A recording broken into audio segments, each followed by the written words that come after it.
Standing by, Pete. How do I say your last name? Savard.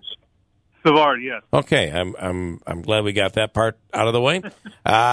You and your daughter leading a team on a 30-day stand-up paddleboard adventure, and you guys are raising money and awareness. 444 miles. What's the significance of that? Well, when we were trying to link the outdoor community, I love to bike and to kayak, canoe. I mean, you name it. Yeah. I love doing it.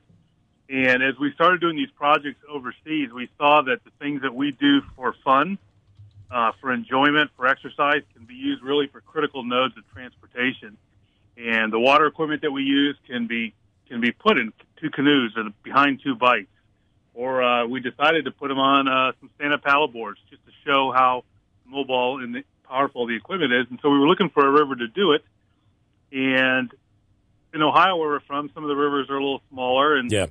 And I want to do something big that had an impact. And so I grew up actually the second half of my childhood in Binghamton and never thought of the Susquehanna River and started looking into it. And during those 30 days that will take us to do the Susquehanna River, 126,500 kids will die in India and Kenya because of bad water. And so I thought, if we could raise $1 for each one of those kids that would die during that time frame, we could do some significant work. In fact, if we were able to raise that money, we can go back and expand the one project in India, finish the one in Kenya, and do another one in India, and that will impact 265,000 people. And so we chose the Susquehanna River, and it just so happens it'll take us about 30 days.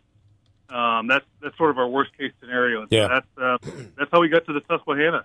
That's really 4 miles. And I got to tell you, as someone who's lived here for a very long time, I don't know much about the Susquehanna. So tell us a little bit about that. Obviously, it must come out of the Otsego Lake, right? Yeah. And so I spent the second half of my life growing up in Binghamton, and I never once paid attention to the river. It just seemed like it was a nasty thing. We never went in it. Yeah. And over the years, now that I'm 30 years removed of leaving home, I realize there are a lot of people that invested in that river, that they've cleaned the river.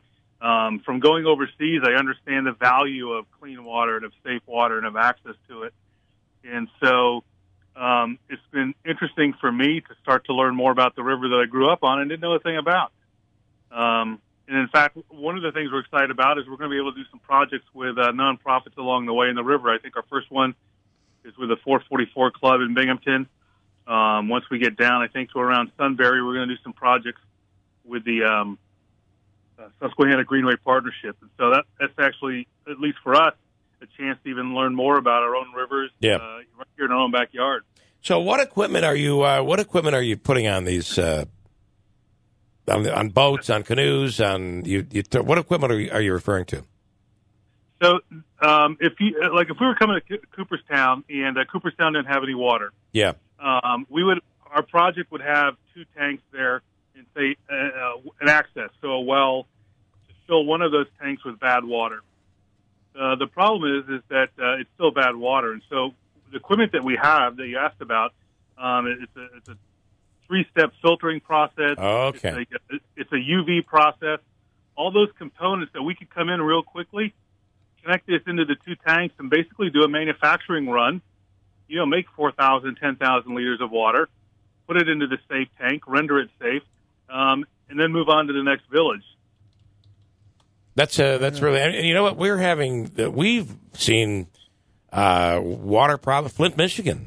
Think about what's going on there. Yeah. With old infrastructure and old water lines and lead. Yeah. We're seeing our own issues right here in this country. I can't imagine in a third world country what it's like. Yeah, I thought I knew. I had done a lot of research, and as I started going to these places and doing our site visits, and it's just incredible. 50 yards. You can look at a canal with water in India. There'll be water buffalo defecating. There'll be humans defecating. Then there'll be a little kid, drinking out of it, and a lady getting her drinking water for the day. Oh, goodness. People go, how could that happen? And I'm like, well, it's because there's no door B, right? There's no other option. Right, so, right. It's incredible. And I can't even begin to describe the smells and the in the sites that we've seen.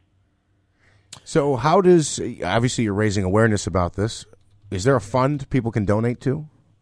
Yeah, so on our website, globalwaterconsortium.org, there's a Donate Here button.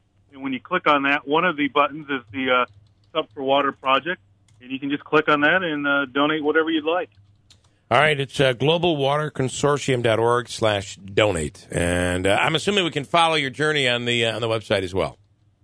Yep, we're actually going to put it on Facebook. It's the easiest way for me to quickly upload every day. Yep. So we'll have an upload every day. The team picked out 30 words, like one, like a reason why they would do it. Like my daughter, who's sitting here, Ainsley, one of the words she picked out was advocate, and I thought, well, that's a big word for a high school freshman. Yeah. But she thought, I can be an advocate for those other girls that can't go to school because they're having to get water. And so we're going to post one of those videos every morning, and then hopefully an update every evening.